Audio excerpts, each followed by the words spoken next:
Motorway के ऊपर जो बैरिकेड थे वो तोड़ के कंटेनर हटा के हम हाईवे पे भी पहुंचे, वहां पे भी रुकावटें हटाई और उसके बाद फिर हम ब्लू एरिया तक हमने की इजाजत दी। हम वो तो आप उनकी बेहतर तौर पर, मुझसे बेहतर तौर पर आप एडिटोरियल सेंस जानते हैं कि जो आज की सुर्खी जिसे हम करते हैं या हेडलाइन है वो उसका एंगल क्या है वो आप देखते हैं। आगे बढ़ते हैं जमील साहब, मैं जो बात हिलाली साहब से कर रहा था मैं आप चाहूँगा अब दोबारा से इमरान खान साहब तैयारियां कर रहे हैं वो आने की, आपको लग रहा है वो इस्लामाबाद मार्च के लिए तैयार होकर आ पाएंगे? और जिन्होंने सुप्रीम कोर्ट पर तकिया किया है कि सुप्रीम कोर्ट रूलिंग दे, अब वो तो आईन और कानून के मुताबिक जो भी सुप्रीम कोर्ट ऑनरेबल करेगा, लेकिन क्या नेशनल असम्बली की जानिब रुख होगा या फिर मार्च की जानिब रुख होगा इमरान खान साहब?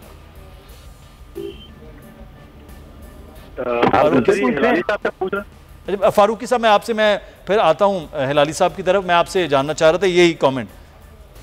अच्छा, मुझसे जानना चाह मैं जी खान साहब तैयार हैं, खान साहब हर हाल में तैयार हैं। सुप्रीम कोर्ट की तरफ उनका देखना बजा है, क्योंकि जिस अंदाज से यार मुदस्सर पाकिस्तान की शाहराहों के ऊपर सरे आम दिन के वक्त ख्वातीन के ऊपर शेलिंग की गई है, यार कोई शर्म आती है इनको? आई मीन के आपको सिंगल आउट करना चाहिए थोड़ी देर के लिए कि इस मुल्क की ख्वातीन, चाहे उनका ताल्लुक किसी भी पॉलिटिकल पार्टी से हो, उनके हाथों में क्या गने थी? उन्हें पिस्तौल पकड़ रखे थे हाथों में, या उनके पास बच्चे, शीरख्वार बच्चे, उनको छोड़े, उनसे 10, 12, 13 साल के बच्चे, उनके ऊपर आपने शेल फायर किया, उनको छोड़ दें। हम मीडिया पर्सन का, जर्नलिस्ट का क्या कसूर था? हम तो कवरेज के लिए मौजूद थे। आपने हमें भी उसी सिंगल आउट करने की बजाय उसी धारे में छोड़ दिया, तो ये जो कुछ हुआ अफसोसनाक था। अब खान साहब के लिए इससे बड़ा हो सकता था कि वो सुप्रीम कोर्ट से रुजू करें और वहां से इजाजत लें कि इनको रोका जाए कि इस तरह की ओपन शेलिंग ना करें, आंसू गैस के शेल फायर ना करें, वो भी एक्सपायर्ड, क्योंकि इंसानी हुकूक की भी खिलाफ वर्जी है और आपके मुल्क के अंदर डेमोक्रेटिक को अमाल करने का एक शास्त्राना है। तो मेरे ख्याल में he is all the way ready, किसी भी वक्त कल वो अनाउंस कर देंगे। 6 दिन की उनकी डेडलाइन पूरी हो रही है और मेरे पास जो इन्फॉर्मेशन है उसके मुताबिक मिड जून के बाद ही वो अब कोई लॉन्ग मार्च करने की पोजीशन में होंगे। उन्होंने अपनी तमाम पार्टी को रखी है, अब ज्यादा से ज्यादा वो इंटरव्यूज देंगे। और एक और चीज मैं आपको बता देता हूँ कि हो सकता है there is a possibility and high chances are there, और वो ये कि शायद खान साहब को लॉन्ग मार्च करने की नौबत ना ही आए, उससे पहले ही कुछ हो जाए। ये मेरे पास जो इन्फॉर्मेशन है मैं आपके साथ चलेंगे। मिड ऑफ जून आप जो बता रहे हैं, आप देखते हैं कि ये क्या मामलात होते हैं। खान साहब का ऐलान बहरहाल बरकरार है, वो होना है कि क्या है। फैजुल्लाह कमोका साहब पाकिस्तान तहरीक इंसाफ के रहनुमा हमारे साथ मौजूद हैं। बहुत शुक्रिया कमोका साहब आपके वक्त का। सर पंजाब पे तो बहुत ज़्यादा ये बात हुई कि कुछ किया ही नहीं। राना सनाउल्लाह साहब कहते हैं कि आप लोग तो गोली चलाने के इरादे से आए थे जिसकी वजह से रोकना बड़ा ज़रूरी था, क्योंकि वो फितना और फसाद इसको कह रहे हैं, मार्च नहीं था कोई सियासी। तो सर अब आप क्या करने जा रहे हैं? दोबारा से कोई ऐसा मार्च है? देखिए राना सनाउल्लाह जो है वो फैसलाबाद से है जी हाँ, और मैं भी फैसलाबाद के शहर है, मैं हूँ, ठीक है, मेरा ही शहर है। और मैं राना सनाउल्लाह के जबर तशद्दुद के बावजूद मैं उसकी ज़हनियत को समझता हूँ। मैं समझता हूँ कि आज तक उसने फैसलाबाद के अंदर कैसी पॉलिटिक्स की है और फैसलाबाद में उसने किस किस्म की गंदी पॉलिटिक्स को परवान चढ़ाया है। तो इसके बावजूद, उसके जबर तशद्दुद के बावजूद हमारे घरों के ऊपर हमले हुए।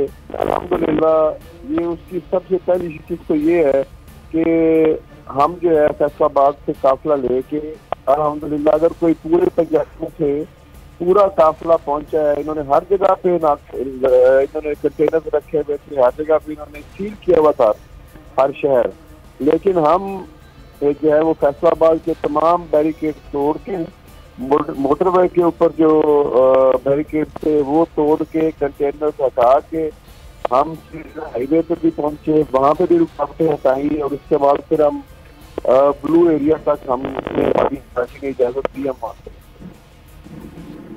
तो कमोका साहब आप क्या नेशनल असेंबलियों में वापस आने की बड़ी खबरें आ रही हैं, आप भी इस्तीफा दे के आए थे, तो क्या वापस जा रहे हैं या नहीं जा रहे? देखिए इस पे इमरान खान साहब का मौक़िफ़ बड़ा वाज़ेह है। जो हमारे लीडर ने कहा है हम उनके साथ खड़े हैं, हम इस्तीफे दे चुके हैं और हमने उस वक्त स्पीकर सूरी साहब थे, और वो इस्तीफे उन्होंने एक्सेप्ट करके तो इलेक्शन कमीशन को भिजवा दिए थे।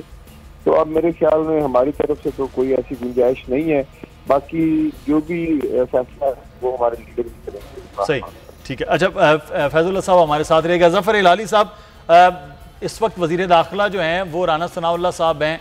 अनफॉर्चुनेट है, पाकिस्तान में 2014 में एक बहुत बड़ा सानिया हुआ, सानिया मॉडल टाउन, उस वक्त भी वजीर दाखिला और वजीर कानून वहाँ पंजाब में थे, और जो कुछ हुआ फिर उसमें उनका नाम बड़ा देर तक रहा। अब भी वो कह रहे हैं कि हमने कुछ नहीं किया, फितना फसाद वाले लोगों को सिर्फ रोका है। तो ये हुकूमत कह रही है हमने कुछ किया ही नहीं है। जब वो तस्लीम ही नहीं कर रही है तो फिर आप किसको इल्ज़ाम देंगे कि वो ख़वातीन, वो बच्चे जिन पर शेलिंग की गई, तो फिर वो कोई खला से लोग आए, कोई फ़िज़ा से लोग आए, ऐसे लोगों को क्या कहा जाए सर? देखिए, सोचिए तो सही, 35,000 शेल, 2,200 कंटेनर्स, रबर बुलेट्स और पता नहीं और कितने फायरिंग, 700 अरेस्ट, मिडनाइट रेड्स, माने रात के बीच रात में रेड्स हो रहे हैं और लोग अरेस्ट हो रहे हैं। इससे ज्यादा ये डराना चाहता है लोगों को कि अभी तो मैं शुरू भी नहीं हुआ हूँ, अभी तक तो कोई ठीक से लोग मारे नहीं गए हैं। आपको तो पता है उधर तो इन दोनों ने, जो प्राइम मिनिस्टर आज का है वो चीफ मिनिस्टर था और ये अब इंटीरियर मिनिस्टर, इन दोनों के जो टैक्टिक्स थे, वो 14 लोग जो मारे गए, अनआर्म्ड लोग, बगैर हथियार, प्रेग्नेंट विमेन, ये क्या आप, मैं इनके बारे में हम क्या कमेंट कर सकते हैं? आप बताएं तो सही ना।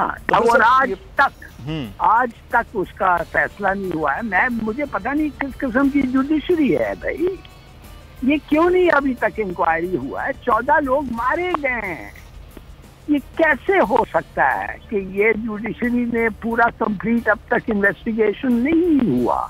अगर मौत भी काफी, मारना भी, मर्डर भी काफी नहीं है, तो आई एम सॉरी, हम क्या कमेंट कर सकते हैं? तो इसका मतलब हिलारी साहब, अगर वो फैसला आज से तकरीबन कोई 6-8 साल पहले नहीं हुआ तो फिर तो शय मिल जाती है ना पुलिस को, इदारों को, लोगों को, वुज़रा को, कि वहाँ उन्होंने मार लिया तो अब तो फिर और ताकतवर हो गए हैं, वो विफाक में आ गए हैं, सूबे में हैं, तो फिर तो सर वो और ऐसा कुछ गुल खिला सकते हैं। बिल्कुल 100% आपका बिल्कुल लॉजिक कंक्लूजन आपका 100% सही है। देखिए, ना सिर्फ इस बात पे मैं आपसे कहना चाहता हूँ कि हर साल चीन में 10 से 14 मिलियनर, उधर पॉलिटिशियन तो खैर नहीं होते हैं ना, वो तो कम्युनिस्ट पार्टी है सिर्फ, मगर ये जो मिलियनर्स होते हैं, ये जो बड़े अमीर लोग होते हैं, वो एक किस्म का उनका एक पॉलिटिशियन होता है, इसलिए उसके पैसे से फिर वो लोगों को और प्रेसिडेंट को ये करते हैं, ये कन्वर्ट करते हैं अपने इंटरेस्ट के लिए।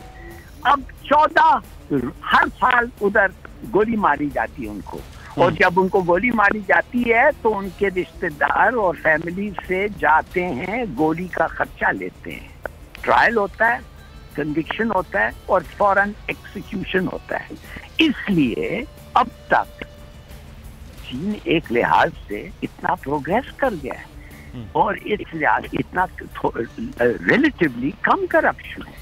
इधर तो एक आदमी जेल में ही नहीं गया, जूती के नोक पे लगा के सुप्रीम कोर्ट के ऑर्डर्स को लात मारा है इन्होंने कंटेनर्स का। जब सुप्रीम कोर्ट कह रहा है कि भाई नो रुकावट, पीसफुली आ सकते हैं, आप 2,200 कंटेनर्स रखते हैं और फिर इसका क्या, उनको परवाह नहीं है।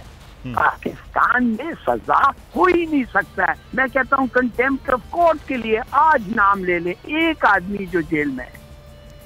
बिल्कुल, तो वो कोई ऐसा है ही नहीं। अच्छा, दूसरा मैं जी हिलारी साहब, मैं आपका कमेंट चाहूँगा। अब ये बार बार ये बातें हो रही हैं कि जनाब ये वापस असम्बलियों में होना चाहिए था पाकिस्तान तहरीक इंसाफ को, क्योंकि वन साइडेड जिस तरह से ट्रेन चलाई है कवानीन की मंजूरी की, चाहे वो नैब हो, चाहे वो इलेक्शन तरमीम हो, ओवरसीज़ के लिए वोट का हक है। आप समझते हैं असम्बलियों से बाहर निकलने का फैसला बेहतर ही था आज?